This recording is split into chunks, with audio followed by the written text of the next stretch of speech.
വിധിന്യായത്തിൽ കൃത്യമായി പറയുന്നുണ്ട്. പ്രഥമ ദൃഷ്ട്യാ തെളിവുണ്ട് സിദ്ദീഖിനെതിരെ എന്നത് തന്നെയാണ്. അത് വിധിന്യായത്തിൽ രണ്ടിടങ്ങളിലായി ചൂണ്ടിക്കാണിക്കുന്നു എന്നതാണ്. ഒപ്പം പരാതിക്കാരി ഇത്തരത്തിൽ അവരെ സംശയിക്കുന്ന രീതിയിൽ സിദ്ദീഖ് ഉയർത്തിയിട്ടുള്ള വാദങ്ങളൊന്നും തന്നെ കോടതി അംഗീകരിക്കുന്നില്ല എന്നതാണ്. അപ്പോൾ അറസ്റ്റിലേക്ക് നീങ്ങുന്നതിന് യാതൊരു തടസ്സവുമില്ല. മുൻകൂർ ജാമ്യം തള്ളിയതോടെ ഇനി കസ്റ്റഡിയിലെടുത്ത് ചോദ്യം ചെയ്യേണ്ടത് അനിവാര്യമാണെന്ന് കോടതി തന്നെ ചൂണ്ടിക്കാണിക്കുന്നു. നേരത്തെ ഹരീഷ് വാസുദേവൻ പറഞ്ഞതുപോലെ തന്നെ സുപ്രധാനമായ ഒരു വിധിന്യായം നമ്മൾ ഇന്ന് വിലയിരുത്തണം. ഹേമ കമ്മിറ്റി റിപ്പോർട്ട് വന്നതിന് ശേഷം ഇത്തരത്തിൽ പലതരത്തിലുള്ള നിയമ നടപടികൾ നീക്കങ്ങളെല്ലാം തന്നെ നമ്മൾ കണ്ടതാണ്. പ്രതികളുടെ ജാമ്യാപേക്ഷയൊക്കെ പരിഗണിക്കുകയും അതിൽ കോടതിയുടെ നിർദ്ദേശങ്ങളും ഉത്തരവുകളും ഒക്കെ വരികയും ചെയ്തതാണ്. ഇന്നിപ്പോൾ ഉണ്ടായിരിക്കുന്നത് അതായത് AMMA എന്ന താരസംഘടനയുടെ ജനറൽ സെക്രട്ടറി ആയിരുന്ന വ്യക്തിയുടെ മുൻകൂർ ജാമ്യാപേക്ഷയാണ്. ഈ ലൈംഗികാതിക്രമ കേസ് വന്നതിന് പിന്നാലെയാണ് സിദ്ദീഖ് ഈ സ്ഥാനം രാജിവെക്കുന്നതും പുറത്തു പോകുന്നതും. പക്ഷേ അതുവരെ അധികാര സ്ഥാനത്ത് ഇരുന്ന ഒരു വ്യക്തിയാണ്. ആ ബോധ്യത്തിൽ തന്നെയാണ് കോടതിയുടെ ഇന്നത്തെ വിധി പ്രസ്താവം വന്നിരിക്കുന്നത്.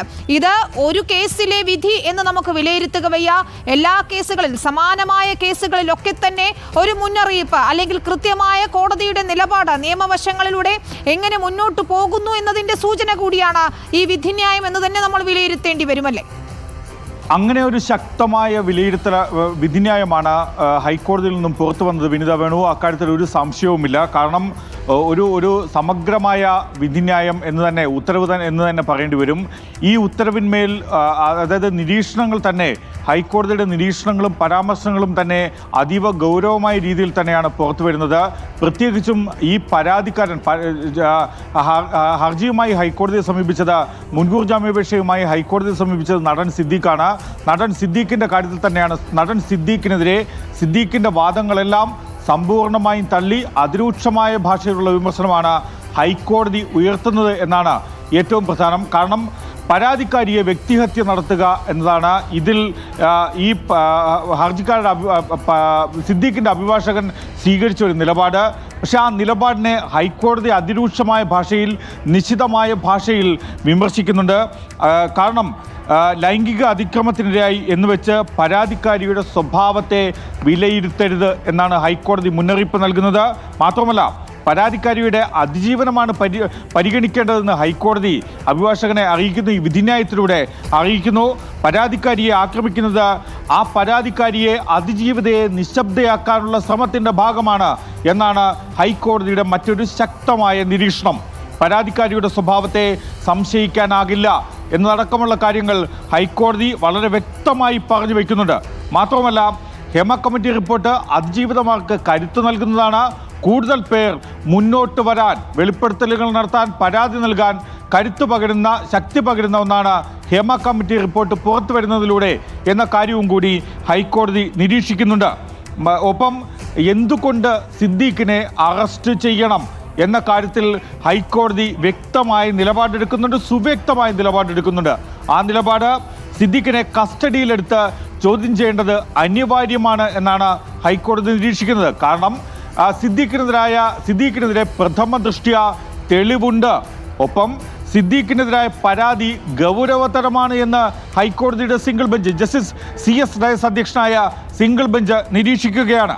സിദ്ദീഖിന് വൈദ്യപരിശോധന നടത്തേണ്ടതുണ്ട്. അത് ലൈംഗിക ക്ഷമതാ പരിശോധനയ്ക്ക് വേണ്ടിയാണ് ആ വൈദ്യപരിശോധന. അതുകൊണ്ട് തന്നെയാണ് മാത്രമല്ല സിദ്ദീഖ് സാക്ഷിയെ സ്വാധീനിക്കാൻ ശ്രമിക്കാനുള്ള സാധ്യതയും ഹൈക്കോടതി തള്ളിക്കളയുന്നില്ല. കാരണം പ്രബലനാണ്, പ്രമുഖനാണ്, സെലിബ്രിറ്റിയാണ്. അങ്ങനെയുള്ള ഒരാളാണ് ഈ കേസിലെ പ്രതി. മ്യൂസിയം പോലീസ് രജിസ്റ്റർ ചെയ്ത കേസിൽ ബലാത്സംഗ കേസിൽ പ്രതിയായിട്ടുള്ള നടൻ സിദ്ദീഖ് എന്നതാണ് ഹൈക്കോടതി നിരീക്ഷിക്കുന്നത്. അങ്ങനെ പ്രബലനായ, പ്രമുഖനായ, സെലിബ്രിറ്റിയായ, താരപരിവേഷമുള്ള ഒരാൾ നിയമത്തിന് മുന്നിൽ നിന്ന് രക്ഷപ്പെടരുത് എന്ന് ഹൈക്കോടതി വ്യക്തമാക്കുന്നു. അതുകൊണ്ട് തന്നെയാണ് അത്രയും ശക്തമായ, സുവ്യക്തമായ ഒരു വിധിന്യായം, ഉത്തരവ്, മുൻകൂർ ജാമ്യാപേക്ഷ തള്ളിക്കൊണ്ടുള്ള നിലപാട് ഒരു വിധിന്യായമായി പുറത്തു വരുന്നത്. ഏതാണ്ട് 22 പേജുള്ള വിധിന്യായത്തിൽ അവസാനത്തെ 4-5 പാരഗ്രാഫ് ഖണ്ഡികകൾ സിദ്ദീഖിൻ്റെ അഭിഭാഷകന്റെ വാദങ്ങളെല്ലാം സമ്പൂർണ്ണമായി തള്ളുന്നതാണ്, നിരാകരിക്കുന്നതാണ്, വിമർശിക്കുന്നതാണ്. അങ്ങനെയുള്ള ഒരു വിധിന്യായത്തിന്മേലാണ് സിദ്ദീഖ് ഒരുപക്ഷെ സുപ്രീം കോടതിയെ സമീപിക്കാനിരിക്കുന്നത്. സുപ്രീം കോടതിയെ സമീപിച്ചാലും അത് എത്രത്തോളം ഫലവത്താകും എന്ന കാര്യത്തിൽ സിദ്ദീഖിന് തന്നെ അല്ലെങ്കിൽ സിദ്ദീഖിൻ്റെ അഭിഭാഷകർക്ക് തന്നെ ആശങ്കയുണ്ട് എന്നാണ് നമ്മൾ മനസ്സിലാക്കുന്നത്. കാരണം ആ രീതിയിൽ മുന്നോട്ട് പോയാലും ഒരു അനുകൂലമായ നിലപാട് ഒരുപക്ഷെ സുപ്രീം കോടതിയിൽ നിന്ന് ഉണ്ടാകണമെന്നില്ല. മാത്രമല്ല ഈ കേസിൽ ഈ വിധിന്യായത്തിൽ ഹൈക്കോടതിയുടെ വിധിന്യായത്തിൽ വ്യക്തമായി പറയുന്നു, പ്രഥമ ദൃഷ്ട്യാ തെളിവുണ്ട്, പരാതിക്കാരിയെ സംശയിക്കേണ്ട സാഹചര്യമില്ല. മാത്രമല്ല പരാതിക്കാരിയുടെ മൊഴിക്ക് ഒരു വിശ്വാസ്യതയുണ്ട് എന്ന് കൂടി ഹൈക്കോടതി പറഞ്ഞു വെക്കുമ്പോൾ അത് സിദ്ദീഖിനെ സംബന്ധിച്ച്, നടൻ സിദ്ദീഖിനെ സംബന്ധിച്ച് ബലാത്സംഗ കേസിൽ വലിയ മുന്നറിയിപ്പാണ് ഹൈക്കോടതി നൽകുന്നത്. മാത്രമല്ല അത് സിദ്ദീഖിനെ സംബന്ധിച്ച് ഒരു വലിയ പൂട്ട് എന്ന് തന്നെ പറയേണ്ടി വരും. ശക്തമായ തിരിച്ചടിയാണ് ഇന്നുണ്ടായിരിക്കുന്നത്. ഏതായാലും സിദ്ദീഖിന്റെ അറസ്റ്റിലേക്ക് കാര്യങ്ങൾ എത്തുകയാണ്. കൊച്ചിയിലെമ്പാടും തിരച്ചിൽ നടത്തുന്നു. പക്ഷേ അന്വേഷണ സംഘത്തിന് കൃത്യമായ സൂചനകൾ ഉണ്ട് എന്ന് തന്നെയാണ് നമുക്ക് മനസ്സിലാക്കാൻ സാധിക്കുന്നത്.